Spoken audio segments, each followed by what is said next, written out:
Ministry of Basic and Secondary Education launches the country's Made in Ireland in Gambia to enhance digital education.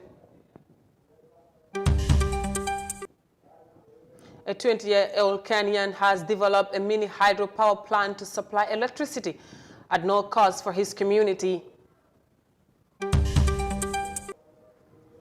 And the Gambia Chamber of Commerce and Industry donates an ambulance worth $2.5 million to the Gambia Mile 2 prison. These and more coming your way on The World Today. Do stay with us.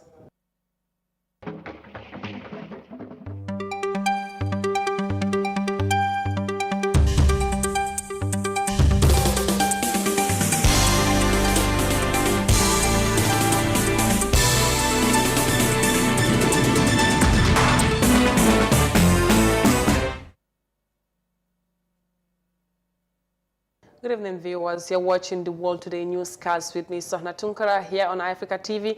And now to our news in detail.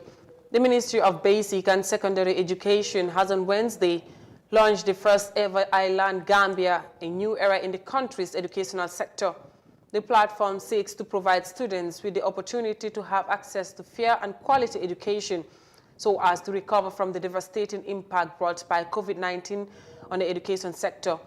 At the beginning of COVID-19 pandemic, schools across the country were closed to mitigate the spread of the virus. Our reporter Ndesise files in this report.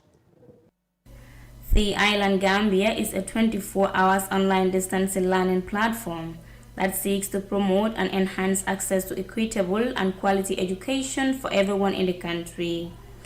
The project intends to facilitate the recovery process of the loss of instructional hours as a result of the long-term closure of schools at the peak of the COVID-19 pandemic in the country. The Minister of Basic and Secondary Education, Claudia Nakol, described the move as historic in their drive to providing quality education for all.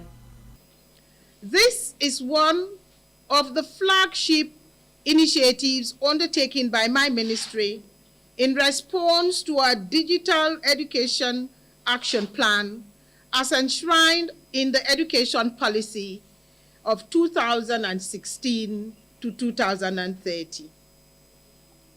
In response to the policy, the Ministry of Basic and Secondary Education is committed to providing equitable, inclusive, and quality education to all students in the Gambia, both in times of relative stability and in emergency situations like the COVID-19 pandemic that has greatly impacted on the global education system, including the Gambia.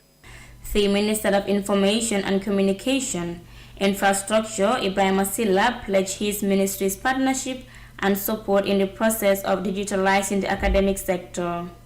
Consequently, the Communication Ministry will provide avenue to all radio and television stations across the country to obtain direct access to lessons delivered through the Island Gambia project. I think my ministry will be very effective here to create a synchronized platform system that all radios and TV stations around the country can have direct access to.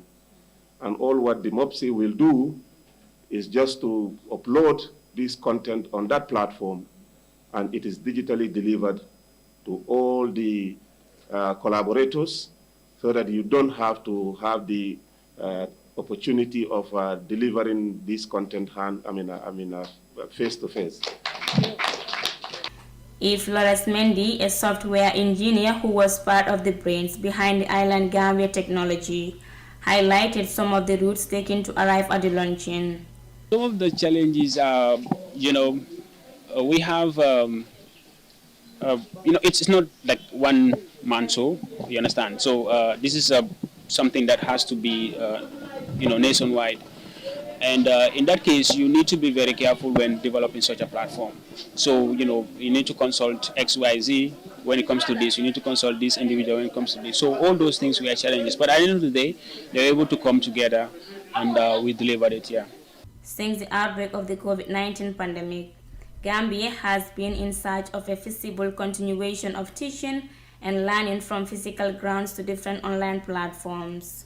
while teachers were at liberty to engage their students through different virtual sites, including Meet and Zoom. The ministry sponsored a coordinated broadcast of lessons through the mass media for a couple of months.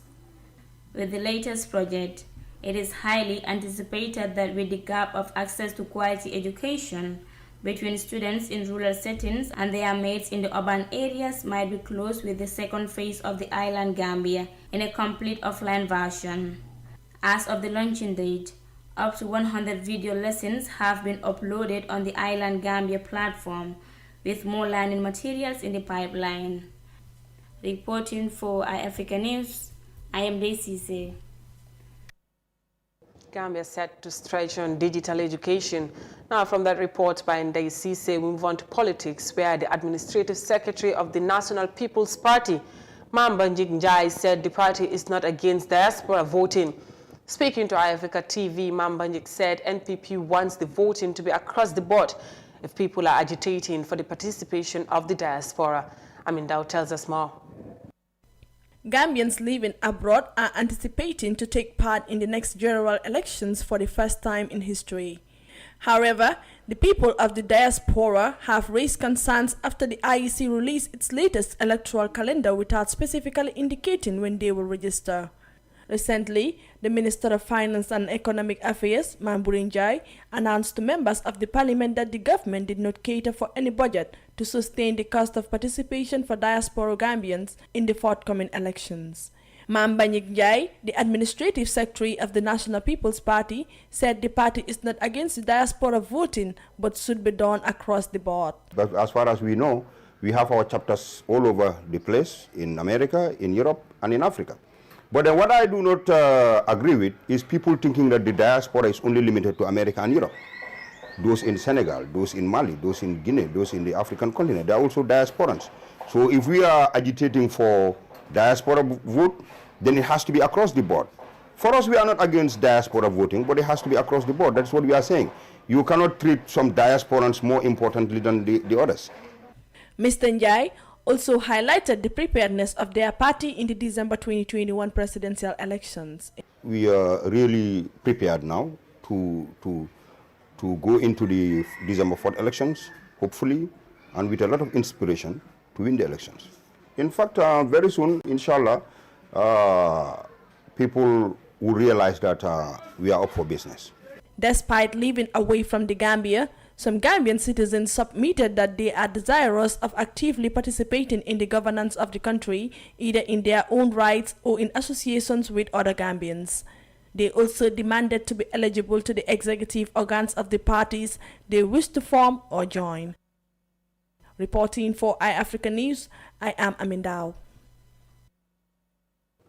In their bid to mitigate the lack of power supply in his area, a 28-year-old Kenyan has developed a mini hydropower plant to supply electricity at no cost for his community. His journey began 10 years ago after drawing inspiration from his brother's bicycle Daimano, which produced lights when the wheel turns, leading to his amusing breakthrough. More than 600 households, including businesses, are benefiting from the electricity supply. We have more of that in this report. This is John Magiro from Murang'a County. It's evening time and he's doing a routine check on his power line at Njumbi Market. He owns a mini hydro power plant that supplies electricity for security lights here, free of charge. His story began more than 10 years ago. Life was so difficult then, as his village had no access to electricity. The community, they were using mainly the paraffin, and also the Kenya Power, it was not allowed. He was inspired to do this after observing his brother's bicycle dynamo that generated light when the wheel turned. From there, John Magiro was able to build a power plant at these falls along River Ngondo using scrap metals and a bigger dynamo. His concept was very simple. Use the power of water to turn a dynamo, generating electricity. He has been upgrading the power plant since the National Environmental Trust Fund came on board. Instead of a dynamo, he now uses turbines. One thing about Magiro is that it's quite reliable. The power is always available. The guy is there to make sure that whenever there are issues, they are being sorted very fast. Water at high speed and pressure is what turns turbines. Using trees, stones and concrete, Magiro redirected water from River Ngondo, creating a water reservoir.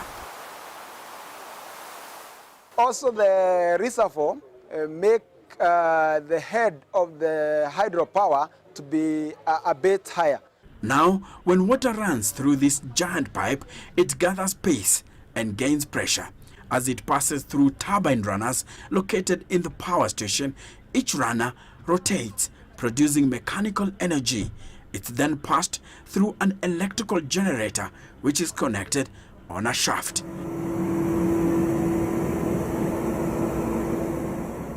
This is how Magiro Hydro Power Station is converting water's potential energy into electrical energy, ready for distribution. The time that I was using the bicycle dynamo, it was generating around 0.5 watts. But right now, the kilowatt that you are generating in Kahedwina, you are generating around 25 kilowatts. After that, in Kiawabago, you are generating around 18, and also Gitoko, you are generating 10. So all the power that you are generating in Kiawabago and Gitoko, they are synchronized in Kahedwini. The impact of electricity supply on this village has been huge.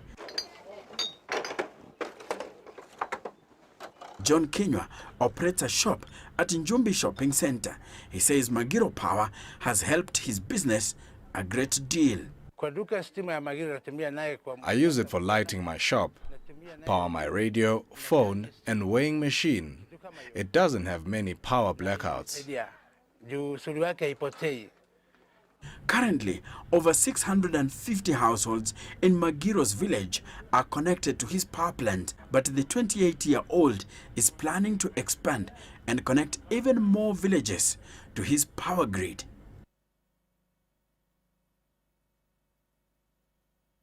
Now from Kenya, moving to India, where volunteers and ambulance drivers are working around the clock to provide free ambulance and crematorium services in New Delhi amid surge in COVID-19 cases. Workers were seen on Wednesday receiving calls and rushing out to bring the bodies of COVID-19 victims to crematoriums. Fatmata Kasim has more of that in this report. A driver and volunteer at the center said other ambulances are charging as much as 200,000 rupees for transporting bodies, but their Banghant Singh Sewaldal is providing a free service. According to records and logbooks, 52 bodies are being brought for cremation on daily basis, and the SBSSD are helping families to perform the cremation rite for free. India has been struggling to provide medical assistance to patients amid lack of ventilators and hospital beds, which causes more and more volunteers and NGOs to provide free aid and services countrywide. The Asian country is in the grips of massive second wave of COVID-19 cases, with the country having registered more than 20 million infections, according to the data compiled by Johns Hopkins University, and more than 222,000 COVID-related deaths. But many fear that the true figures are considerably higher. SBSSD was found in 1996 by politicians and social workers to provide medical services and assist in disaster management. For iAfrica News, I am Fatoumata Kasim. India continues registering new COVID-19 cases. Now in South Sudan, government has reopened schools that could allow students to return to their classrooms as the number of coronavirus cases decline. Public places, including learning institutions, were shut down as part of efforts to contain the spread of the virus. But however, authorities still remain vigilant of the students by advising students to respect the outlined protocols. The United Nations Children Agency is providing thousands of face masks to different schools after the government says it does not have the means to provide sanitary materials. We are the future. We are At the Juba One Boys School, students are celebrating their reopening. So our government, they don't for us a good thing and open for us a school. Our staying at home is not fine. Many of us, especially we girls, we have get pregnant, some of us have get married, and that's not good. I'm very glad they opened for us a school and we are back to learn. South Sudan's government says COVID-19 infection rate is now at 3%. That's the lowest since it imposed the lockdown a year and 3 months ago. But it is warning that more needs to be done to keep the schools open. Each one of us has to play a role that is divided to personal level, where you have to make sure that you are wearing the mask, you are washing your hands, and you are keeping social distancing. That is the only message I want to give, because it will keep our school open. South Sudan's government says it lacks funds to buy hand sanitizers, soap and face masks needed in schools across the country. The UN Children's Agency, UNICEF, says it is donating 900,000 face masks to schools. The UN says South Sudan has one of the lowest literacy rates in the world, with only 27% of the country's population able to read and write. And South Sudan's government still faces many challenges to providing much needed education. Army took to school as barracks. 3 displaced people reside in some of the schools. 4 public universities are operating at premises belong to general education in the state. The UN is urging the government to address the issue of insecurity for children across the country to have access to learning institutions.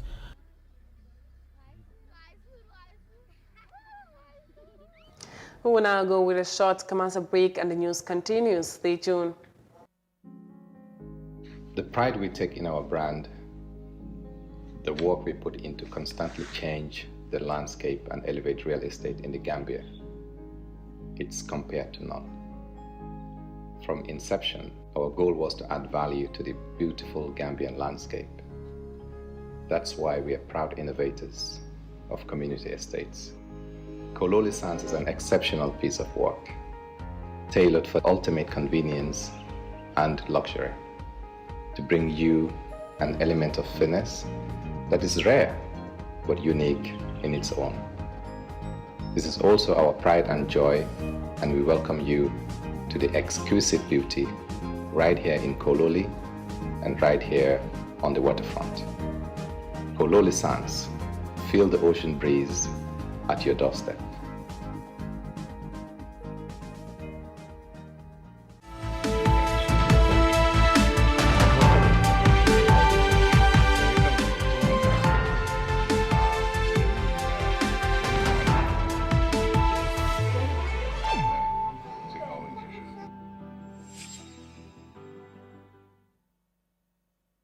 Welcome back. If you're just tuning in, this is the World Today newscast here on Africa TV.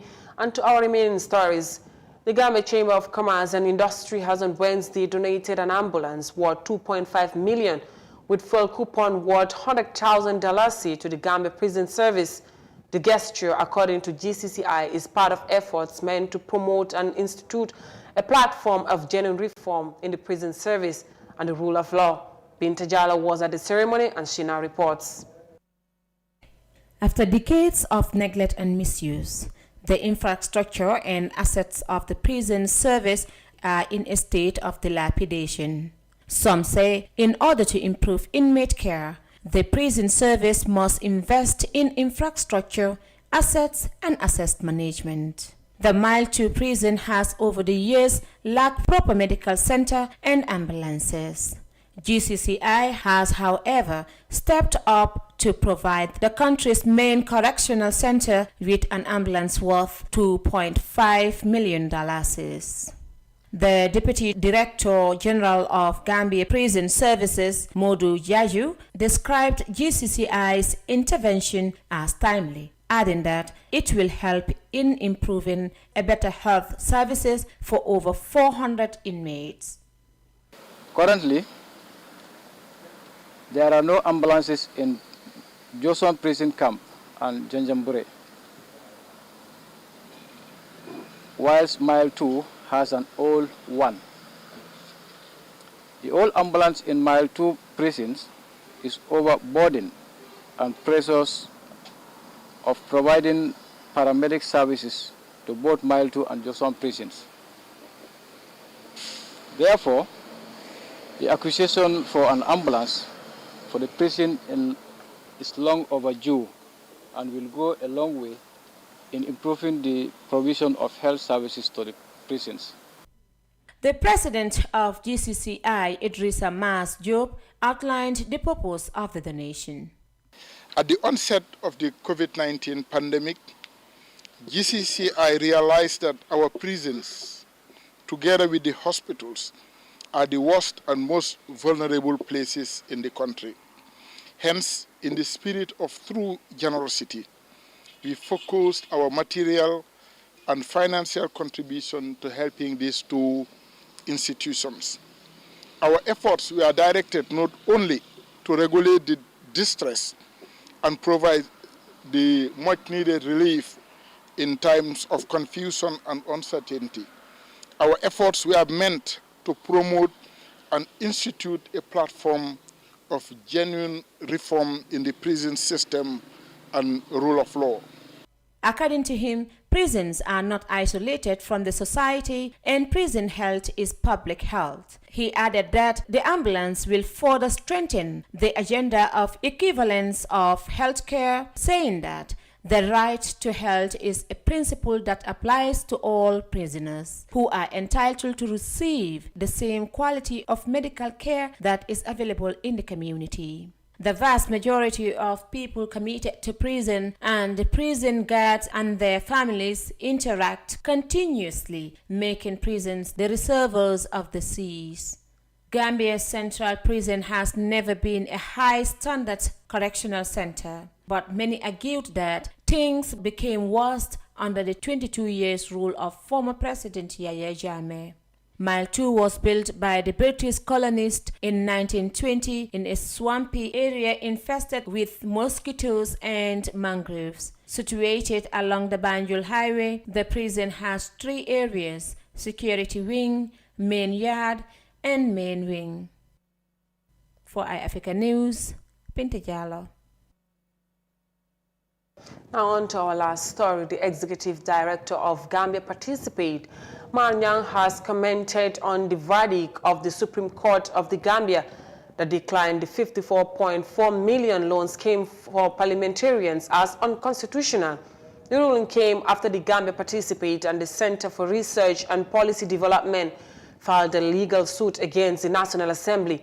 Speaking to iAfrica TV, Mr. Nyang highlighted the importance of the court victory. The National Assembly members have allocated a staggering sum of $54.4 million as a loan scheme for themselves in late last year. The loan move came after a nominated member of the parliament, Yakumbo Jete, said they needed a loan and they had the powers to take loans for themselves.